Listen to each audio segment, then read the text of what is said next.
जय हिंद दोस्तों। 15 अगस्त की हार्दिक शुभकामनाएं समस्त देशवासियों को। आज मुझे बड़े खुशी के संग कहना पड़ रहा है और मुझे बहुत खुशी हो रही है कि आज हमारे देश को आज़ाद हुए 79 साल पूरे हो गए और अभी 80 साल चलने लगेगा। 15 अगस्त की जो आज़ादी का परचम लहराया गया वो 11,000 जवानों के शहीद के खून से लहराया गया। जो हमारी आज़ादी का इतिहास लिखा गया वो 11 लाख से लिखा गया।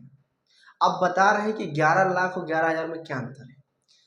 1947 के 15 अगस्त के पहले जो जवान शहीद हुए उनकी संख्या लगभग 10,000 थी, लेकिन जब हमारे देश का बंटवारा हुआ वही संख्या 10,10,000 हो गई थी। उन सभी लोगों को नमन करते हुए ये आज़ादी का अमृत महोत्सव भारत देश के सभी देशवासियों को मैं हार्दिक शुभकामनाएं देना चाहता हूँ। देखिए होता क्या है, कोई भी इतिहास उठा के देख लीजिए, अगर आपको आज़ाद होना है तो कुछ ना कुछ त्याग करना पड़ेगा। एक बकरी अगर एक रस्सी से आज़ाद होना चाह रही है तो उस रस्सी को काटना पड़ेगा और उस रस्सी को काटते हुए संघर्ष करना पड़ेगा और त्याग करना पड़ेगा उस खूंटे का। इसी तरीके से जब हम अंग्रेजों से आज़ाद होना चाह रहे थे तो न जाने कितने जवान बलिदान हो गए, न जाने कितने जवान शहीद हो गए। उन जवानों को ध्यान में रखते हुए हम सभी देशवासियों से कहते हैं कि जो आज़ादी मिली है वो भीख में नहीं मिली है। वो आज़ादी उन जवानों की बलिदानी से, उन जवानों के शहीद होने पर, उन जवानों के खून से लिखी हुई स्याही की आज़ादी है। आज 15 अगस्त है। आज हम अपने घर में बैठे हैं और डिसाइड कर ले रहे हैं, निर्णय ले पा रहे हैं कि हम ड्यूटी नहीं जाएंगे, निर्णय कर पा रहे हैं कि आज हम दाल भात खाएंगे, निर्णय कर पा रहे हैं कि हम किसी सरकार को वोट नहीं देंगे। तो वो हमारी आज़ादी ही है। जो आज की व्हाट्सएप यूनिवर्सिटी या इंस्टाग्राम जो यूनिवर्सिटी है उस पर जो ज्ञान दिया जा रहा है कि अभी हम आज़ाद नहीं हुए हैं, तो मैं उनसे बताना चाह रहा हूँ कि आज़ाद हो गए हो। हाँ, कुछ ऐसे ज़रूर पॉइंट है जिस पे काम करना होगा, जिससे लगे कि भारत देश अभी और आगे उन्नति पर जाए। तो उसके ले जाने का जो मुख्य द्वार है, जो मुख्य रास्ता है, वो है शिक्षा। अगर आप शिक्षा पे ध्यान देंगे तो भारत देश को और आगे ले जाया जा सकता है।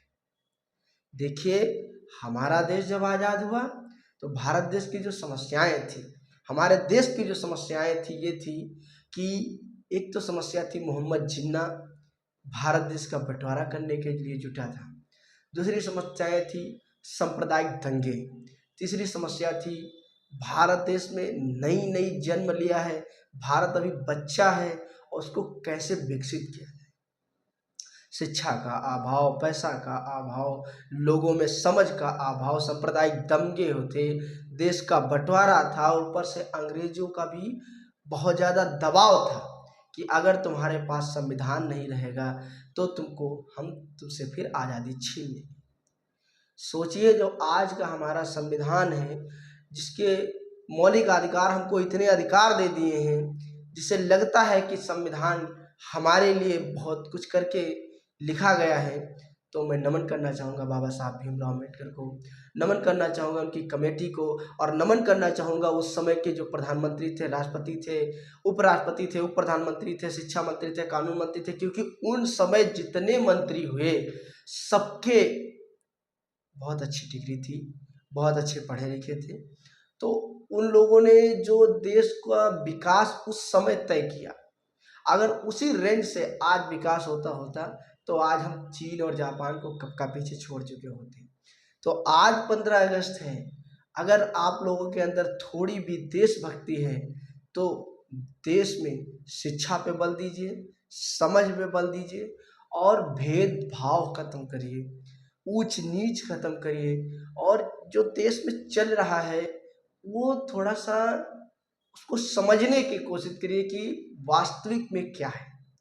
तो 15 अगस्त पे कुछ चीज़ों को ध्यान रखते हुए आप सभी लोगों को 15 अगस्त की हार्दिक शुभकामनाएं। जय हिंद, जय दोस्तों।